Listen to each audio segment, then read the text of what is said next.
Irmão, não é errado você vir aqui e pedir oração pela sua família, não, é bíblico. Mas você precisa ser o primeiro a fazer isso. Você precisa ser a primeira a se posicionar pela tua casa, pelo seu marido, pelos seus filhos. Sabe por quê? Porque você já conhece a verdade. Eu conheço a verdade. Nós sabemos que na família existem pessoas que honram a Deus e existem pessoas que desonram a Deus. Mas eu pergunto para você nessa noite, quem é você na sua casa? Quem é você no seu lar? Aquele que honra a Deus ou aquele que desonra a Deus? Como que vocês têm lidado com os problemas, com os traumas, com as crises que você enfrenta na sua casa? Porque todos nós temos. E às vezes nós nos comportamos ou lidamos de forma errada, nos queixando sempre reclamando, colocando em evidência a situação que muitas vezes vem afligir a nossa família. E é nessa noite que nós vamos aprendermos a como lidar com esses problemas. Que às vezes nós focamos tanto nesse problema que nós esquecemos de chamarmos a responsabilidade para nós, sobre a nossa família. Porque se nós amamos a nossa família, nós precisamos chamarmos a responsabilidade para nós. Não apenas pedirmos para orar, mas ser o primeiro a orar. Não apenas buscar que o meu familiar seja encontrado pela palavra, mas ser aquele que leva a palavra. Ah, mas ele não ouve, então seja a Bíblia que ele precisa ler. Se comporte de uma maneira que ele possa ver a palavra na sua vida. Em que você não precise abrir a tua boca, mas só com o seu comportamento, com aquilo que você fala, você venha falar e pregar no Evangelho. É difícil, meu irmão, é difícil. Não é fácil não, você ter que se policiar na sua própria casa muitas vezes, para não trazer escândalo da sua fé, para que seus familiares possam ser alcançados também.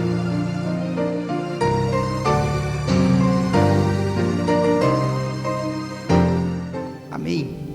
Gente, o tema que nós estamos tratando esse mês, como a Jana falou, é um tema de família. E nós sabemos que para falar de qualquer tema, seja família ou seja qualquer outro assunto que você vai falar de extrema relevância, não tem como nós falarmos de qualquer assunto sem nós olharmos para o momento em que nós vivemos, sem que nós olhamos com atenção para o tempo, para a estação, para a geração, porque o tempo ele evolui, né? Os tempos passam, as coisas mudam. E quando nós formos falarmos de família, nós entendemos que o tempo em que nós vivemos hoje, como eu falei aqui, é um tempo em que nós devemos honrar cada vez mais a família, o casamento, porque são tempos difíceis. Por isso que nós precisamos contextualizar às vezes com o momento em que nós vivemos, para que nós possamos entendermos um pouco aquilo que Deus tem para falar para a igreja dele, para o povo dele nesse tempo em que nós vivemos. Deus ele tem uma agenda para o povo dele. Deus tem uma agenda para a igreja dele. Assim como Deus tem uma agenda para a nação de Israel. E os homens também têm uma agenda. Existe uma agenda mundial que foi colocada em prática alguns anos atrás. E pela permissão de Deus, porque nada acontece se não for pela permissão de Deus. Talvez alguns aqui já ouviram falar sobre a Agenda 2030 ou 2030, alguém já ouviu? Só para eu... Ninguém ouviu? Tá, resumindo para vocês entenderem. Esta agenda é uma agenda em que a ONU, a Organização das Nações Unidas, ela criou alguns anos atrás. E o intuito desta agenda é colocar alguns objetivos em prática, ou realizar alguns objetivos, para que assim a humanidade viva melhor, para trazer um equilíbrio. Ela determinou através dessa agenda, que alguns países que são participantes da ONU, venham cumprir cada um dessas regras, por assim dizer, para que o mundo se torne um mundo melhor. É uma boa intenção, mas nós sabemos que por trás de tudo isso impera um espírito que nós conhecemos como cristão, que é o espírito do anticristo. É interessante que quando nós olhamos, quando eu comecei a ver um pouco sobre esta agenda, existem algumas, como eu posso dizer, objetivos que elas precisam ser tratadas. E o quinto objetivo, existem 17 objetivos que eles querem colocar em prática até o ano de 2030. O quinto objetivo que eles têm e determinaram para que os países cumprissem é a igualdade de gênero. Nós sabemos que talvez aparente ser uma forma inofensiva de trazer um nível de igualdade entre homem e mulher. Nós sabemos que a Bíblia também, ela não faz distinção de homem e mulher. Uma vez que nós somos batizados em Cristo e somos alcançados pela graça, perante o Senhor, nós somos igual. Paulo, ele escreveu aos Gálatas dizendo que não há maior e não há menor, não há nada que difere um dos outros, ninguém é diferente, mesmo que seja, ele até cita o exemplo, gregos e romanos, todos são iguais, gentios e judeus, homens e mulheres, servos e escravos, diante do Senhor todos são iguais. Então, portanto, à primeira vista, dá-nos a entender que até é algo bom que vai ser, mas nós sabemos que por trás de tudo isso, impera uma força que pode trazer, até mesmo abrir precedente para distorcer aquilo que a Bíblia diz acerca desta igualdade. Os irmãos estão entendendo? Amém? E isso é preocupante, porque por trás de uma igualdade sempre vem uma ideologia. Só que não é o assunto que nós vamos abordarmos hoje. Mas eu fiz questão de fazer menção sobre essa situação, sobre esta agenda que está acontecendo. E a Bíblia nos diz que é mister que isto aconteça, porque de fato isto precisa acontecer. Tudo isso que está sendo colocado em prática precisa acontecer pelo fato de que também a maior profecia aconteça. E a maior profecia que nós temos é a volta de Cristo. É a volta de Jesus. Portanto, para que se cumpra a volta de Jesus, muitas outras coisas que estão na agenda, por assim dizer, de Deus e dos homens, que por permissão de Deus os homens fizeram, é mister que aconteça. E aí, qual é o nosso papel como igreja? Qual é o seu papel como igreja?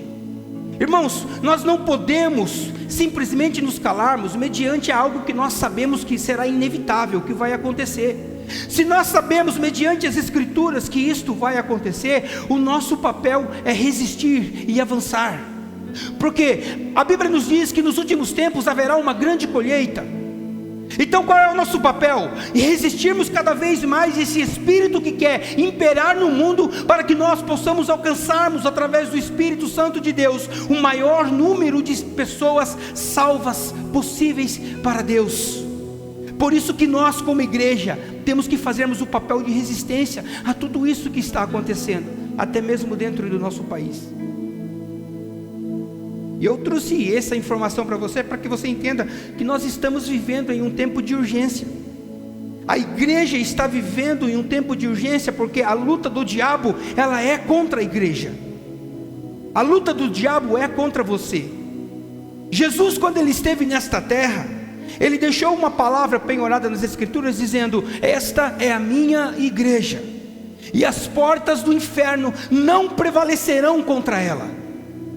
Posso ouvir um amém por isso? Amém? Quando você diz amém, você está dizendo automaticamente: eu concordo com isso. Quando você diz amém, você está dizendo: assim seja feito. Eu sei que durante muito tempo, a conotação de amém era usada para encerrar culto. Quando o irmão estava muito tempo com a palavra, Rosana? Amém? Amém? Não. É assim seja, eu concordo com isso. É uma afirmativa que você dá com a pronúncia que é feita. Jesus, ele falou: as portas do inferno não prevalecerão contra a minha igreja. Em outras palavras, o que Jesus estava dizendo? Ele estava dizendo que a igreja, ela iria avançar. A igreja, ela iria não ficar parada, mas se movimentar. Porque quando nós olhamos para a porta, nós vemos que a porta, ela não é instrumento de ataque. Está ali a porta. Se você for ali para você atravessar, você tem que ir até ela, abrir e passar, ou vice-versa. Então quando Jesus fala que as portas do inferno não vai prevalecer, dá-nos a entender então que nós temos que estarmos em movimento. A igreja tem que estar em movimento. A igreja precisa estar cada vez mais ganhando território. E ele está dizendo assim, não há inferno, não há demônio que venha colocar porta no seu caminho, que venha te parar, ou venha parar aquilo que ele tem para fazer na sua vida. Posso ouvir um amém? Então ela não é um instrumento de ataque. A igreja, ela vai continuar avançando. Ela vai continuar avançando. E pelo diabo saber desta palavra, liberar da igreja dele. Ele sabe que não há porta que ele coloque que nós vamos, que vai nos segurar. Então ele começa a pensar em estratégias em meio para poder atacar quem? A igreja. Ele começa a pensar em formas para poder atingir a igreja. E ele sabe que se ele se manifestar aqui, ou qualquer demônio se manifestar, vai vir uns 4, 5, vai colocar a mão e ele vai expulsar. Ele sabe que se ele se levantar contra uma família de uma forma clara e evidente, de uma forma em que seja perceptível, ele sabe que a igreja vai se colocar de joelho, vai orar, e pelo poder do nome de Jesus ele vai ter e sair. E com o passar do tempo, assim como o mundo evoluiu, as astúcias do inimigo também evoluiu para atacar a igreja de Cristo, para derrubar a igreja de Cristo. Eu estava assistindo uns vídeos uns dias atrás, e eu me deparei com um vídeo, eu parei para ver, eu achei bonito, interessante. Eu comecei a ver e deparei com aqueles vídeos de demolição de prédio. Quando é colocado explosivo nas bases do prédio, o prédio parece que abre um buraco, o prédio não explode, ele implode. Eu comecei a ver um atrás do outro, eu falei, caramba, como que pode isso? Porque às vezes tem prédios em volta, casas em volta, e quando os explosivos são acionados, o prédio ele não cai, não pende nem para um lado nem para um outro, ele rui, ele vem abaixo. Ou seja, a coisa toda é como diz o pastor Chapolin, extremamente calculado, certinho para que aconteça daquela forma e não venha a cair. Quando eu comecei a ver, eu comecei a pesquisar um pouco sobre demolição. Falei, que interessante. E eu descobri que, segundo a engenharia civil, existem 3 tipos de demolição. Que é a demolição manual, em que o homem precisa de uma ferramenta ali com a mão, um ponteiro, um martelete, alguma coisa, para poder demolir uma casa, um prédio, seja o que for. Existe a demolição que é feita por máquinas, que é aquelas escavadeiras, aquelas bolas que batem no prédio. E existe a demolição pelo meio de explosivos. E a forma mais eficaz de demolição de um prédio são por explosivos. Sabe por quê? Porque ela é aplicada na onde? Na fundação. Ela é aplicada na base. E uma vez bem sucedida essa aplicação, o prédio desmorona. Isto é certo. Isto acontece de uma forma em que é inevitável. E quando eu comecei a olhar, o Espírito Santo me levou a meditar sobre a guerra que a igreja enfrenta. Porque por muitos anos, ele tentou derrubar ou desmoronar a igreja de uma forma em que os crentes viam claramente a atuação dele. Que era por cima, os ataques, as manifestações e as lutas que aconteciam. E eu comecei a entender que a estratégia dele que ele usa hoje, ele começou a atacar a base da igreja. Então, para que ele venha derrubar a igreja, para que ele venha atacar a igreja, ele não ataca mais de uma forma clara, mas ele começa a atacar a base da igreja. Porque se ele atacar a base da igreja, irmãos, não haverá igreja. Se ele conseguir derrubar a base da igreja, a igreja deixa de existir. Se o diabo conseguir derrubar a base da sociedade, a sociedade se torna um caos. E sabe qual é essa base? É por isso que ele tem investido tanto contra a sua família. É por isso que ele tem investido tanto na vida do seu esposo, da sua esposa, na vida dos seus filhos, dos seus pais, para ver se a sua família se desmorona. Mas nesta noite Deus te trouxe aqui para te dar clareza acerca de como você deve agir, para que isso não venha a acontecer na sua vida, para que você não venha dar legalidade para isso acontecer, para que você saia daqui instruído e possa instruir a sua família. Porque a maior herança que uma família pode dar a um indivíduo não é o dinheiro. A maior herança que uma família pode dar a um indivíduo, propriamente dito, é a herança biológica, isso é natural, mas também a herança sociológica, que é o senso moral que a pessoa tem de viver para viver neste mundo, a educação que recebe do pai, a educação que recebe da mãe, a estrutura que se forma na família para que essa pessoa, esse indivíduo vá bem. Da mesma forma, é assim no contexto espiritual, que a maior herança que uma família pode deixar para o indivíduo é a sua herança espiritual. É aquilo que a família ensina através da palavra, das escrituras. Quando você cria então no indivíduo, ou passa essa herança, muitas coisas podem acontecer depois que o indivíduo recebe esta herança. Ele pode usar esta herança tanto para o bem quanto para o mal. E muitas vezes no intervalo, ou na transição dessa herança, o diabo ele vem agir de uma forma para procurar ocasiões, porque nós somos falhos. Nós como seres humanos temos defeitos. Você tem falhas e você tem defeitos, e por nós termos muitos defeitos e falhas, o diabo às vezes ele se aproveita de ocasiões para colocar explosivos na sua família, para tentar te derrubar. O intuito dele é atacar a igreja, mas o principal ataque dele é contra a sua família, porque se ele conseguir desmoronar a sua família indiretamente, de uma forma secundária, ele vai atingir a igreja, ele vai atingir a sociedade.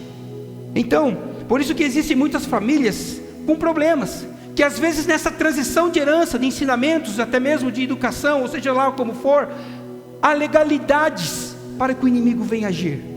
Há legalidades para que as famílias possam começar a desmoronar, possam começar a cair. Por isso que nós temos que estarmos constantemente em oração, ou nós devemos estarmos cobertos de oração a todo tempo.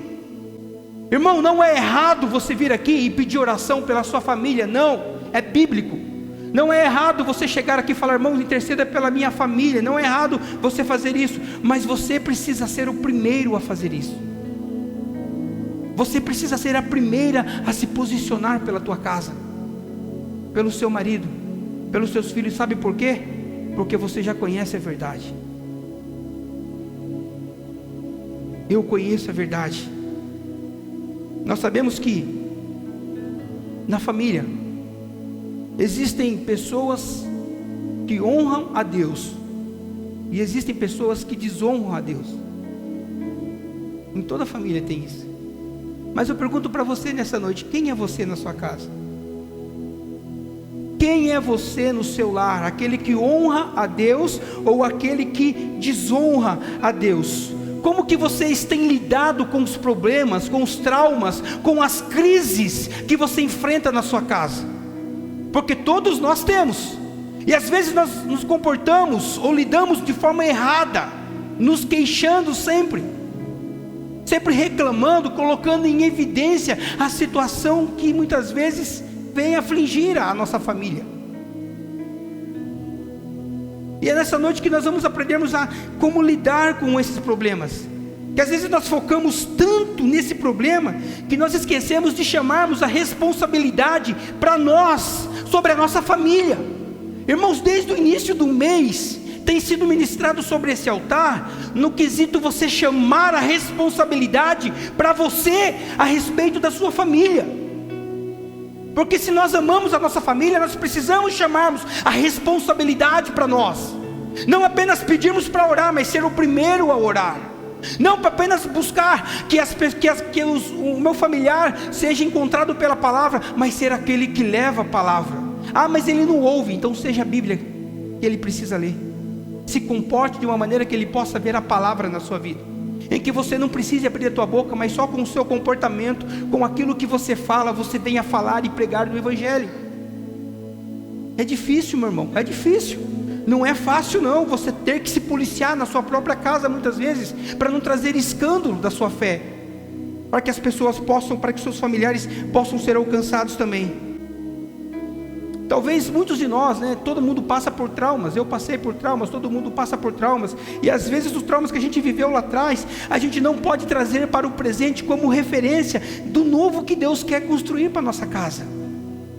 Você não pode fazer dos traumas que você viveu uma referência, até mesmo colocando ele em pauta, dizendo: se eu sofri esse trauma lá atrás, talvez eu não esteja apto em estar num posicionamento que Deus quer para a minha família. Não, meu irmão, Deus tem um novo, Deus tem coisas novas para a sua vida, amém? Amém? Às vezes você fica pensando: existem muitas crises na minha família, Eliseu.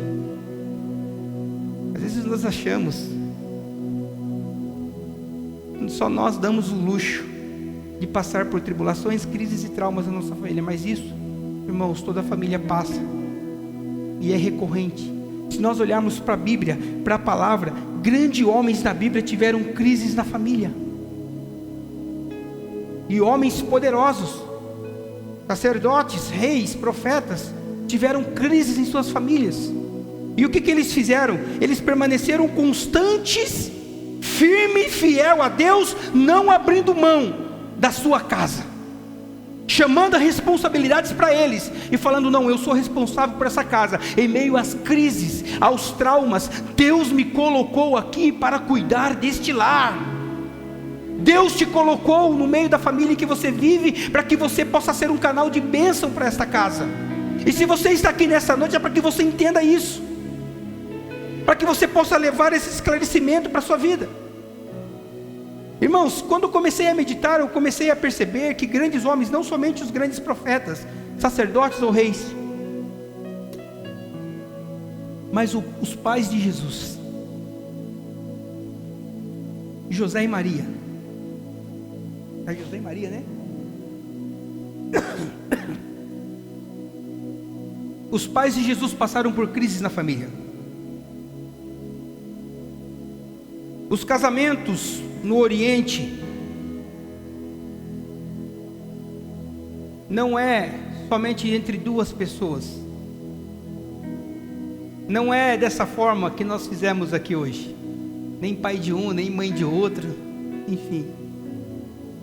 Mas os casamentos no Oriente aconteciam entre famílias. Não era simplesmente a união de duas pessoas, mas era a união de duas famílias. O pai do noivo, ele ia até a família da noiva, e ali então eles firmavam com o casamento entre os seus filhos. O pai de José foi até o pai de Maria, e ele firmou o casamento com José e Maria. Então não é simplesmente os noivos, é a junção de famílias. Quando isso acontece, é como se eles já estivessem casados, perante a família, perante até mesmo o lugar aonde eles moravam.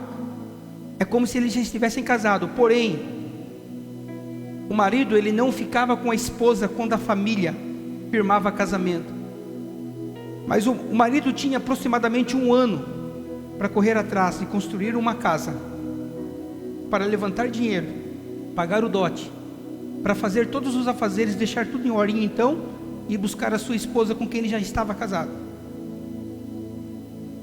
José firma compromisso com Maria, as famílias firmam compromisso umas com as outras. José vai preparar a casa, e de repente o que acontece? Maria aparece grávida do Espírito Santo. Você consegue entender isso naquele tempo? Vamos entrarmos na história comigo. Qual é o pensamento das famílias? O que os pais de Maria, os irmãos de Maria, os pais de José, a família de José começou a pensar acerca daquela situação? A menina parece grávida. Ela parece grávida. E a Bíblia, dentro do contexto cultural, José, ele podia muito bem recusar casar-se com Maria. Muito mais do que isso, José, ele poderia denunciar Maria, acusar Maria de adultério. E com essa acusação, o que poderia acontecer com Maria, segundo a lei, segundo a ética da cultura, do costume da época? Ela poderia ser apedrejada. Pensa como que estava a cabeça de José, com aquela situação toda que estava acontecendo. O único que poderia acusar ela de adultério seria ele. Mateus 1,19 vai dizer que José, ele era um homem justo. E ele começa a pensar sobre toda aquela situação. Depois você lê lá, marca aí para ler depois. Ele começa a analisar, mesmo sendo justo, começa a pensar, mesmo sendo um homem honesto, sério. Homens, pensem comigo uma situação dessa. E por um momento ele pensa em abandonar Maria secretamente, escondido, para que Maria não sofresse nenhum dano físico, não sofresse nenhuma para que não viesse trazer dano à sua integridade. E ele pensa em abandonar Maria, quietinho.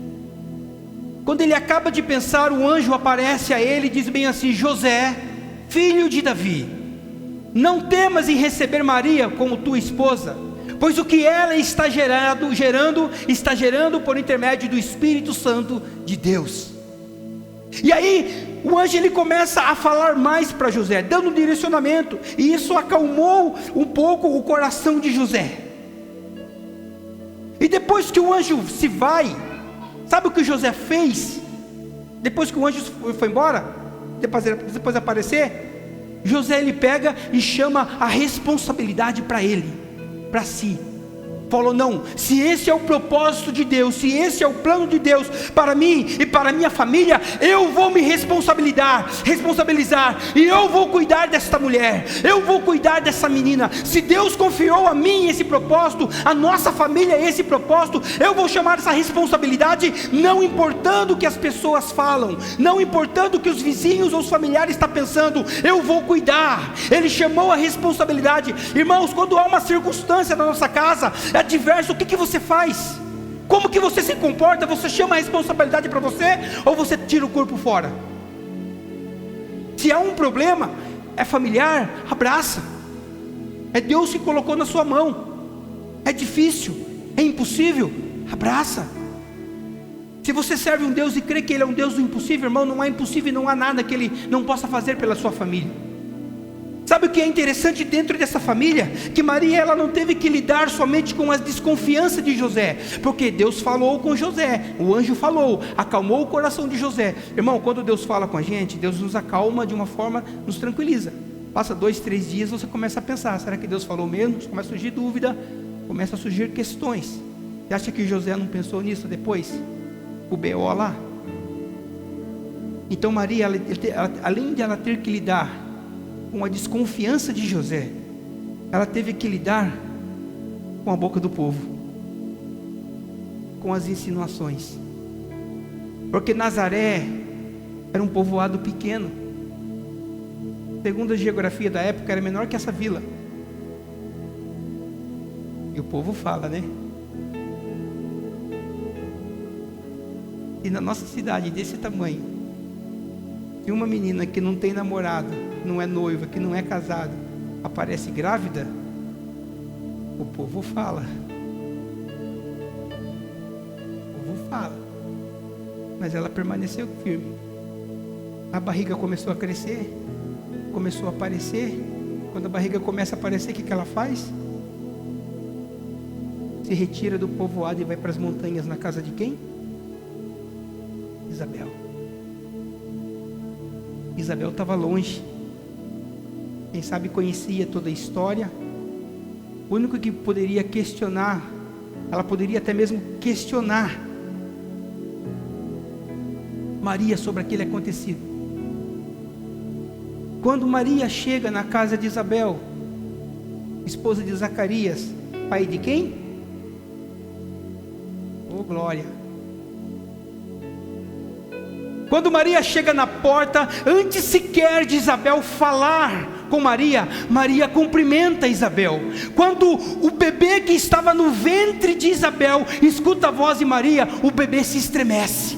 Quando o bebê se estremece, Isabel é cheia do Espírito Santo. No mesmo instante, e ele olha para Maria, ela entende. Talvez o pensamento de acusar foi pelo ar. Ela falou: bendita seja tu entre as mulheres, a mãe do Salvador. Irmãos, as duas se abraçam e você sabe o que aconteceu na história.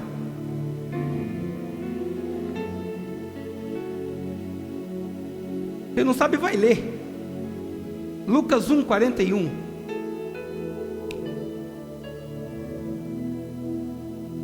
Sabe o que é essa aí? Olha a crise que a família estava passando. A Bíblia vai dizer que Maria, ela permanece 3 meses na casa de Isabel. Conflito familiar comendo solto ali. Ela fica lá. Ou seja, lidaram com a crise, permaneceram firmes, lidaram com a situação, com os traumas que estavam passando, tiraram de letra a situação em que eles estavam vivendo. Aconteceu, mas não deram holofote.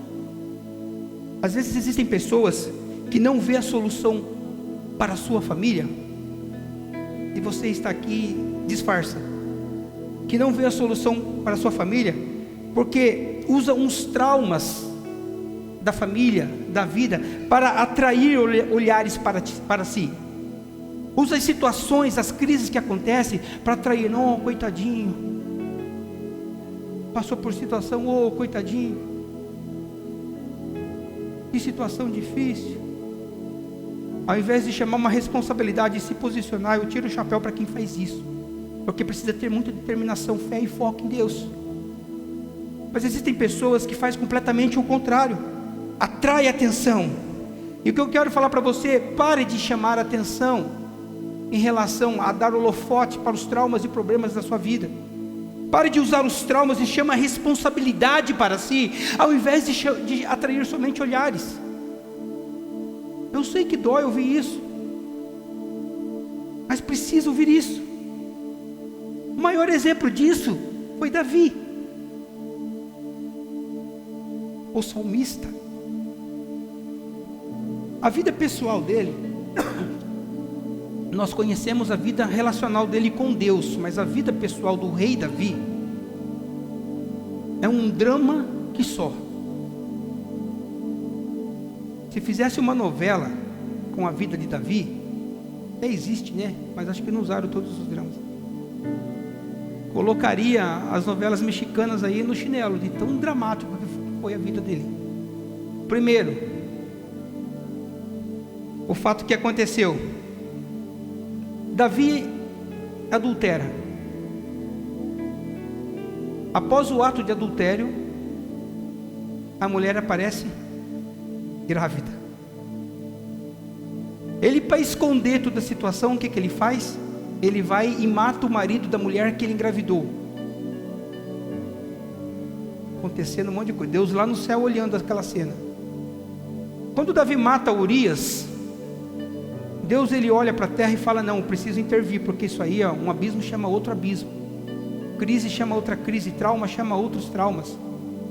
Quando Deus viu tudo aquilo acontecendo, ele fala, Natã, eu preciso de você. Segundo Samuel capítulo 12, tem a historinha bonitinha, anote para você ler. É quando Natã chega diante de Davi, Wagner, e começa a contar uma historinha bela, uma parábola.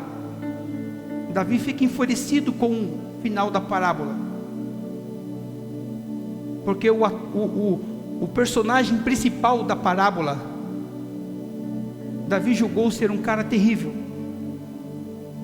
E quando Davi vai se manifestar, Natã aponta o dedo na cara dele e fala, é você, rei, você é esse cara.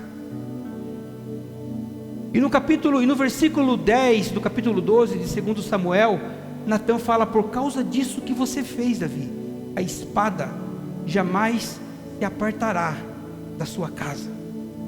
Estamos falando de Davi, o segundo coração de Deus, o rei, o mais querido rei de Israel. Passa algum tempo depois, o que acontece?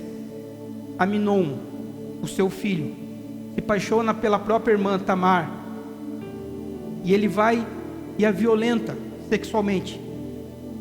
Davi, ele começa a observar crise começando na casa, desde o pecado que ele fez, desde a legalidade que ele deu. Ele deu a legalidade, começou o negócio virar de cabeça para baixo. Vê aquela cena, ele não faz nada. Absalão, outro filho de Davi, ele toma as dores da irmã, movido pelo ódio, ele vai e mata Aminon. Davi, entendendo que aquilo foi consequência de uma legalidade que ele deu, Absalão foge, Passa algum tempo depois, alguns anos, Absalão volta para Israel, ele dá um golpe de estado em Israel, assume o trono do seu pai, bota o pai para correr, assume as suas concubinas, e Davi teve que fugir para não morrer. Olha a crise e o trauma que estava vivendo o rei Davi, a crise e o trauma que estava vivendo o salmista, que escreveu: o Senhor é meu pastor e nada me faltará. Nós só conhecemos os dias de glórias do rei, nós não vimos os traumas que ele passou. Ele não estava dando holofote para os traumas, ele não estava trazendo em evidência os traumas, mas o que ele estava fazendo? Permanecendo fiel a Deus, em meio a uma baita crise que estava acontecendo na sua família, guardando ali a fidelidade para com Deus. E a sua fidelidade, sabe que resultou a fidelidade dele, Wagner? A fidelidade de Davi resultou na misericórdia de Deus para com Salomão.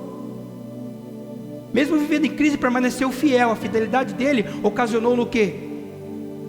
Misericórdia para a sua família, para o seu filho Salomão. 1 Reis capítulo 11, versículo 11, vai dizer que Deus chama Salomão para um papo sério. Quando ele conversa com Salomão, Deus fala bem assim: olha, você quebrou a aliança que eu fiz com você. Deus conversando com Salomão: você deixou de guardar as minhas palavras e praticá-las. Deus estava falando para Salomão: você se voltou aos outros deuses, você construiu templos, sacrificou a outros deuses. Sabe o que eu vou fazer com você agora, Salomão? Eu vou tirar o reino de você e vou tirar tudo que é seu. Imagine Salomão apavorado. Deus vira e fala: no entanto, por amor ao seu pai Davi, eu não vou fazer isso com você.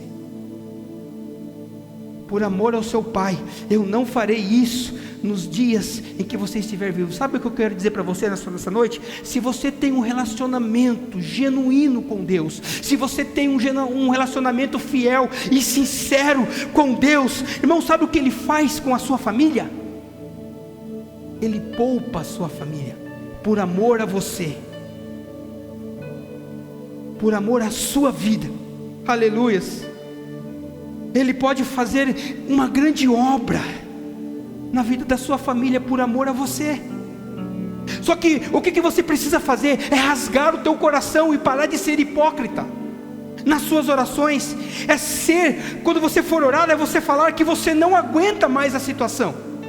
Senhor, eu não aguento mais essa situação. Porque às vezes nós queremos sermos fortes quando nós estamos intercedendo por algum parente, por algum familiar, mas só Deus sabe que aquela não era a oração que nós queríamos fazer. Mas era uma oração de rasgar o coração, falar: Pai, eu não aguento mais essa situação que eu estou vivendo. Eu não aguento mais eu estar indo na tua casa, servindo a ti, e estar vivendo essa situação na casa. Irmãos, vocês lembram daquela mulher que Jesus chamou de cachorrinho? A Sirofenícia, mãe. Não é lícito tirar os pães dos meus filhos e dar aos cachorrinhos. Jesus falou essa palavra porque você conhece a história. Ela estava com a filha na casa, doente e endemoniada. Ela não chegou diante de Jesus e falou: Senhor, tenha misericórdia da minha filha, porque ela está doente e endemoniada. Foi isso que ela orou? Ela chegou diante de Jesus, Wagner, e falou: Senhor, tenha misericórdia de mim, porque eu não estou suportando a situação. A minha filha está lá doente, está lá endemoniada, ela está passando, está padecendo males. Eu não aguento essa situação, tenha misericórdia de mim. Esta foi a oração que ela fez para Jesus, não agindo de forma hipócrita, não pedindo cura, não pedindo libertação, mas ela rasgou o coração pela necessidade que ela tinha. E sabe o que Jesus fez? Olha, pela sua fé, por sua causa, vá em paz, que ela está curada e liberta. Eu sempre tenho falado que às vezes nós não sabemos orarmos. Nós temos pedidos mal, conforme diz Tiago: pedis e não receber, porque pedis mal. A oração, ela precisa ser intencional e com sinceridade, meu irmão. Não adianta você ficar com joguinhos aí para cima de Deus, que não vai dar certo. Não adianta orar por terceiros, como diz o ditado aí fora, que não vai funcionar. Sabe por quê? Porque às vezes eles podem estar cegos, ignorantes acerca da verdade, mas você conhece a verdade. Jesus te libertou e você conhece a verdade. E o que Deus diz para você nessa noite é: eu tenho compromisso com você. Eu tenho compromisso com você, não com seu esposo. Eu tenho compromisso com você, não com a sua esposa. Eu tenho compromisso com você, não com seus filhos. Eu tenho compromisso com você e não com seus pais. E se eu tenho compromisso com você, aleluias, pede o que você quiser, porque se as minhas palavras estiverem em vós e vós estiveres em mim, tudo quanto você pedir, você será. Posso ouvir um amém bem forte por isso, irmãos? Esta é a palavra de Deus para a sua vida. É a forma certa de você orar pela sua família, de você se posicionar diante de Deus. Às vezes nós buscamos a Deus pelo problema, não pela pessoa. Ah, Senhor, toca no vício do meu marido, tira o meu filho da droga, resolve os problemas da droga, resolve o problema da cachaça. Não. Ore pelo esposo, não pela cachaça, não pelo vício. As orações que nós fazemos têm sido erradas. Senhor, liberta meu marido. E às vezes Deus quer salvar o seu marido. Liberta os meus filhos. E às vezes Deus quer salvar o seu filho. O problema é que a gente se move e ora por aquilo que nós vemos, não por aquilo que Deus quer fazer, não pelo aquilo que nós deveríamos ter, que é a nossa confiança nele. Porque existem muitas outras coisas que talvez Deus queira tratar na vida do seu familiar, que você não está vendo, e você está querendo atropelar, pedindo algo que Deus pode fazer lá na frente. Irmãos, Deus não vai libertar do vício, Deus não vai libertar das drogas, Deus não vai fazer isso ou aquilo sem antes trazer para perto. Irmãos, não é purificado antes de trazer. É: venha que eu vou te libertar, venha que eu quero te salvar. Depois Deus vai trabalhar na vida. O problema é que nós oramos para que aconteça a libertação lá na casa, para depois trazer para a igreja. Não, deixa Deus proporcionar a salvação. Ah, mas tem problema, Eliseu? Sim. Não é você que vai tirar o problema do seu familiar, não é você que vai trazer a libertação da sua família, é o Espírito Santo que faz. O problema de nós é que nós queremos fazer aquilo que compete a Deus fazer. O problema é que eu quero fazer coisas que não está na minha ossada de fazer, não está no meu controle, e às vezes a nossa ansiedade de querer ver acontecer logo é tanta, que nós nos precipitamos, nós buscamos a solução, ao invés de buscarmos a salvação. Deus quer salvar a sua família, amém? Deus quer salvar a tua casa, amém? Deus quer libertar os seus filhos, o seu marido, a sua esposa, os seus familiares. Deus tem salvação para a tua casa hoje. Aleluias. Receba essa palavra no teu coração e se posicione. Chame para si a responsabilidade. Ah, eu estou pedindo, mas não aconteceu. Se você pede e não acontecer, irmãos, continua pedindo, continua orando. Sabe por quê?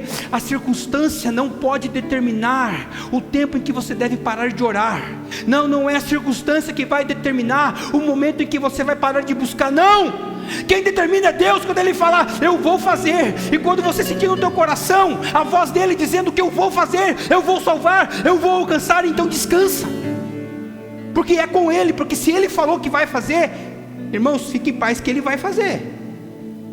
Ah, eu sou servo do Deus vivo, eu vou na igreja, eu canto, eu faço isso e aquilo, e não acontece, não tem acontecido nada. Sabe que todas as vezes que Deus vê em você a capacidade de elevar o seu nível de busca, Ele não vai facilitar o seu processo, porque Ele quer te ver perto dEle. O que Deus sempre busca com a gente é relacionamento. Ele não é o gênio da lâmpada, né? Que vai realizar desejo, não. Ele quer o quê? Que as palavras deles estejam em vocês e que vocês estejam nele. Porque se isso estiver acontecendo, meu irmão, você não vai precisar pedir nada. Ele vai olhar para o teu coração e vai ver os traumas que você viveu, a aflição que você vive, a crise que você vai estar passando, e Ele vai fazer aquilo que Ele tem para fazer na sua vida, para que você possa sair até mesmo dessa situação em que você não vê luz, em que você não vê clareza. Deus quer fazer isso na tua vida, mas Ele te cobra de você nessa noite posicionamento, chamar a responsabilidade para si e falar: eis-me aqui, Senhor. Que tudo que eu fizer, ou que tudo que tu fizeres por mim, seja consequência do meu relacionamento por ti. Querer o pão e não querer a palavra, ou querer aquele que dá o pão. A Bíblia diz que Sara chamava Abraão do que de Senhor. Olha o nível de respeito que a mulher tinha pelo esposo. Já imaginou aí, maridos? O amor, fala Senhor.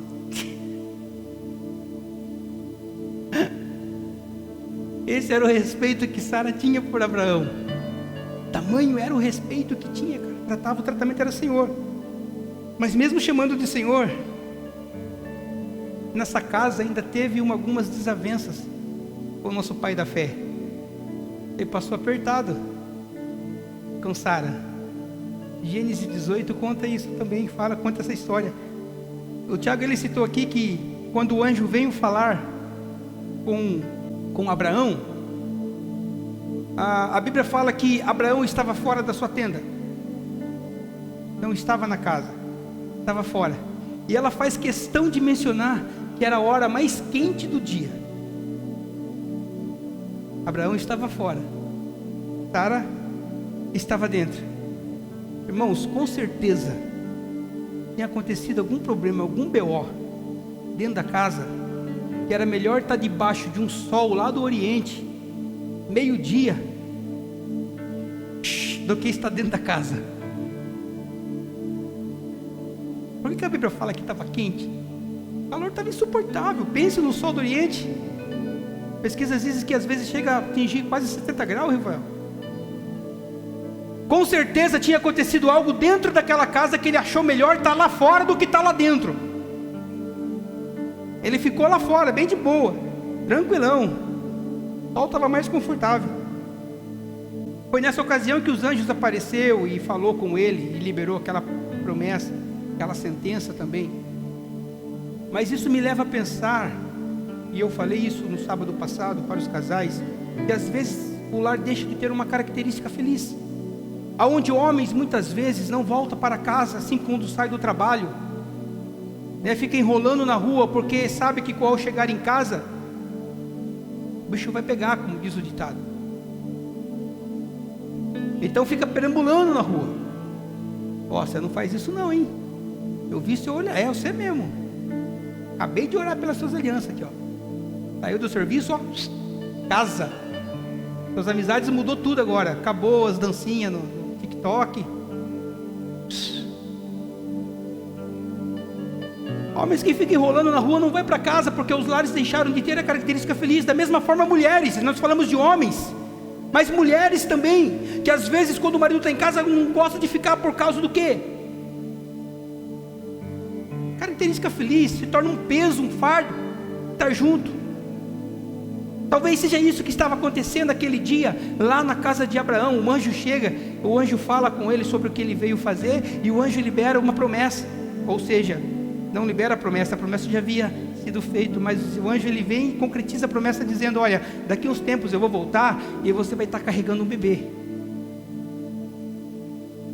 Sabe quando uma mulher está brigada com o marido está lá fora, chega a visita e ela fica assim, Quem que é? As mulheres fazem isso? Não, né? Não? Não sonda com quem o marido está conversando na rua quando está na frente da casa? Não convenceu esse não. Sara estava atrás da porta ouvindo o que os anjos estavam falando. Ela não sabia que eram anjos. Quando o anjo falou que eles iriam ter um filho, ela riu. Ela riu naquela conotação de tirar sarro mesmo, de uma forma snob. Porque Abraão estava com 99, ela estava com 75. Paulo escreve aos Romanos dizendo que os dois já estavam amortecidos. E é que vocês me entendem, está isso na Bíblia. Por isso que ela casca o bico, dá risada, isso é impossível. Mas o nosso Deus, Ele é o Deus do impossível. Não importa como Ele vai fazer, se Ele falou que vai fazer, Ele vai fazer. Aleluias. Moisés, quando ele estava voltando para o Egito, para libertar o povo, ele vai com aquela esposa dele, Zípora. Irmãos, a desavença no caminho foi tão grande que Deus, na verdade Deus queria matar Moisés nessa viagem, porque Moisés não tinha circuncidado o Gerson, o filho dele, e a ira de Deus estava aplacada contra Moisés, até que Zípora pegou e faz a circuncisão no menino.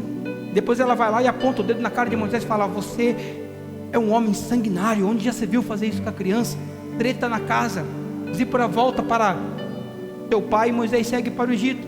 Que falar da casa então do sacerdote Eli, que deu legalidade e negligenciou a família, a ponto que os seus filhos praticavam atos diante do altar do Senhor no trono, se prostituíam no templo, a ponto de Deus permitir que uma guerra contra os filisteus fosse travada, para que Deus acabasse com tudo aquilo que estava acontecendo, e eles serem mortos, porque ele não chamou a responsabilidade para a casa dele, colocando a casa dele em ordem, colocando a casa dele em conformidade com a palavra que Deus tinha dado para eles.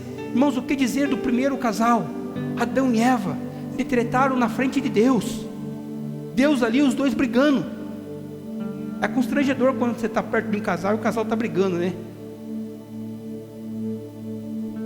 Quem comeu do fruto? Ah, foi a mulher.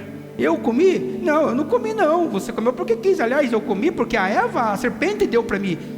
Mas você deu para mim, então o que culpa? Começaram a discutir ali na frente de Deus. Deus, deixa. Primeira família.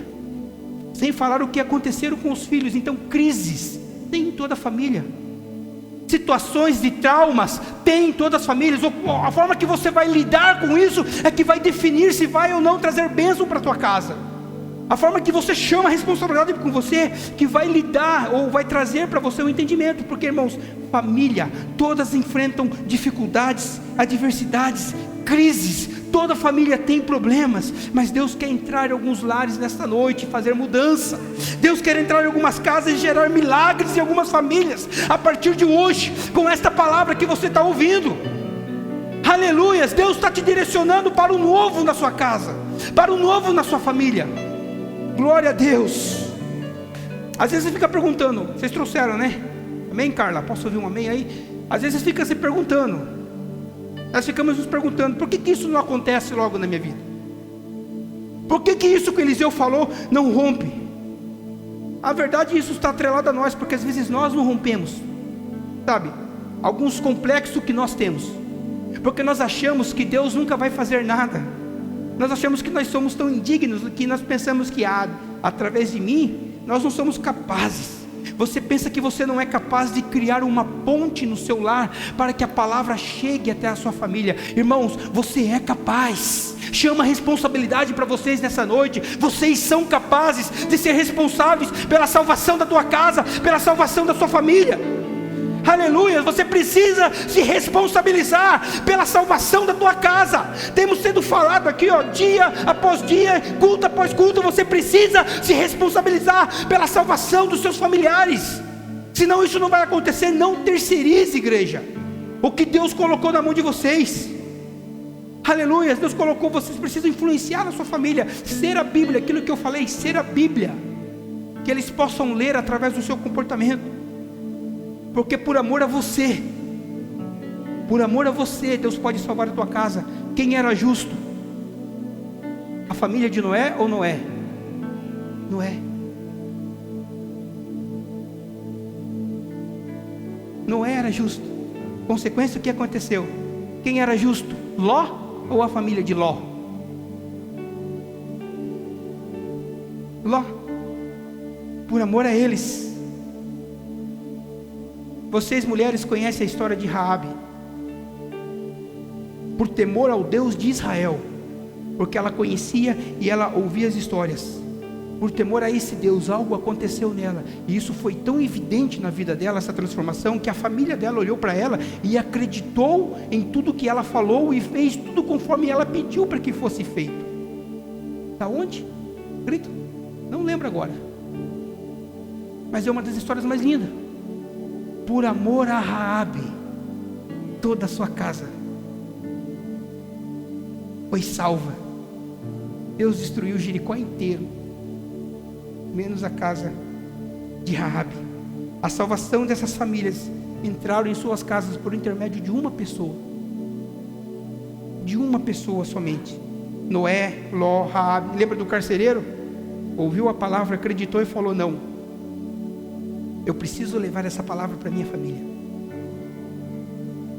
Ele correu um baita risco, tirou Paulo e Silas da prisão, escondidinho no meio da noite, levou para a casa dele e falou: fala aquilo que você falou para mim, fala para eles, fala, conta tudo. Oh, que noite! caras pregaram, eles aceitaram, eles batizaram os caras na mesma noite, e ele voltou para a prisão, ficou quietinho ainda. Por intermédio do carcereiro, toda a casa foi salva, por intermédio de uma única pessoa. Aleluias. Irmãos, assuma a postura diante desse mundo que nós vivemos lá fora, assim como Josué fez, diante de um povo que se corrompeu. Josué chegou e falou bem assim: faça o que vocês quiserem, tenha liberdade, porém, eu e a minha casa serviremos ao Senhor. Você consegue declarar isso nessa noite? Feche os seus olhos e diga assim comigo: não, com autoridade agora, porque é um mundo espiritual aqui nessa noite. Eu e minha casa serviremos ao Senhor. Vamos aplaudir ao Senhor? Aleluia! Seja o primeiro intercessor da sua vida, da sua família. Eu vou dar uma de leve aqui agora para terminar, para vocês não irem felizes assim. Seja o primeiro intercessor da sua família. Se posicione. Quantos cultos de oração vocês vieram esse mês orar pela sua família?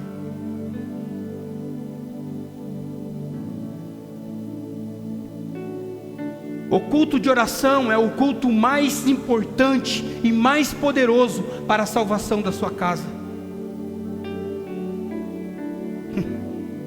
É só uma reuniãozinha de oração, O diabo não vê dessa forma.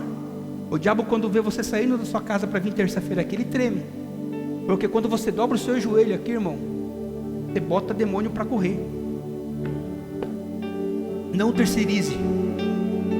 Busque a salvação para a sua vida. Seja salvo, um salvo genuíno. Sabe por quê? Porque somente um salvo pode alcançar um perdido.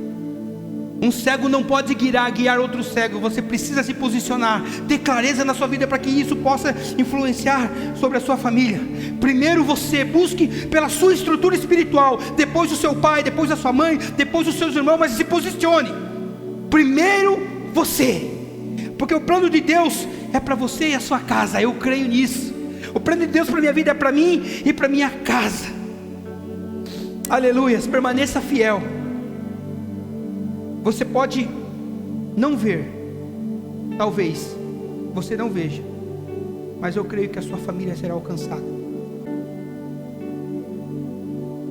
Isso me faz pensar na sua irmã, na Sara, sua mãe fiel a Deus, orando pela Sírios. Eu nunca vi aquela menina na igreja. Eu via você, eu via a Rosângela, Damares, mora aqui também, e nunca vi aquela menina na igreja. Quando aquela menina chegou para mim e falou que queria se batizar, eu falei: não acredito.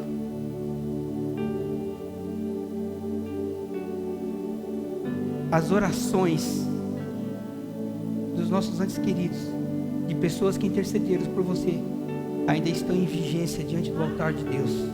A sua oração não é em vão. Você pode talvez não ver nesta terra, nesse plano em que nós vivemos, mas eles serão alcançados. Eu quero que você se coloque de pé nessa noite.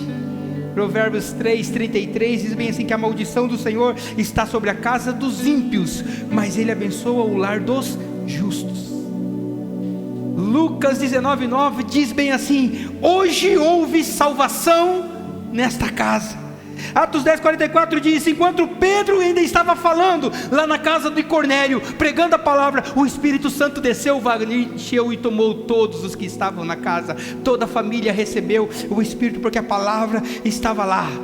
Deus vai falar em Gênesis 6:18, dizendo bem assim: mas com você eu estabelecerei a minha aliança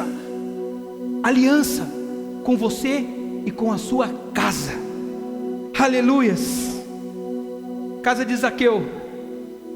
Jesus falou bem assim: porque para Deus hoje vai haver salvação na tua casa. Lucas escreve que para Deus nada é impossível. Nada é impossível. Aleluias. Eu quero que você feche os teus olhos nesta noite. Antes de nós orarmos em gratidão ao nosso propósito de vida, eu quero que você peça autoridade e direcionamento de Deus para a sua família nesta noite, para a sua vida, para que você possa agir com a sua família. Aleluias. Vamos falarmos com Deus. Vai, abre o teu coração nessa noite.